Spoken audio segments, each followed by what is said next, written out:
கணக்கு வச்சுக்க 200 கணக்கு வச்சேன். இது கணக்கு பார்க்காதியா? அப்ப எனக்கு கொடுக்குறோம் நான் ஓசிலியா கொடுக்கலாம். நீ நான் என்ன சொல்றேன்னா கொஞ்சம் சரி இல்ல நீ நீ நான் சொல்றது கேப்பே வைக்க முடியா? நான் சொல்றது கேப்பே வைக்க முடியா? இப்ப எவ்வளவு காசு வச்சிருக்க நீ? மீதி காசு நீ இத மாதிரி தரம் சொல்லிட்டு இப்படியே கணக்கு பண்ணா ஒரு 15 செல்லு கணக்கு பண்ணா 3000 ரூபாய் ஆச்சு. 3000 திட்ட நீ காசு எப்ப கொடுப்ப? என்னகிட்ட நான் வச்சிருக்க சொல்லி எல்லாமே நல்ல செல்லு தான். உனக்காக அவ்வளவுதான். படம் பார்க்கற செல்லு வேணுமா?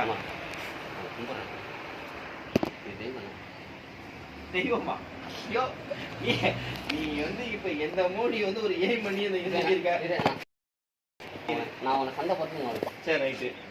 செல்லு வாங்க. அன்னைக்கு நீ குழம்பு வாங்குற அன்னைக்கு காத்துக்கிட்டு போனேல, குழம்பு மூட்டை எடுக்கிற அன்னைக்கு காசு கொடுத்து போனேல, அன்னைக்கு ஏன் விட்டு நாளைக்கு காசு கொண்டு தர சொன்னேன். அந்த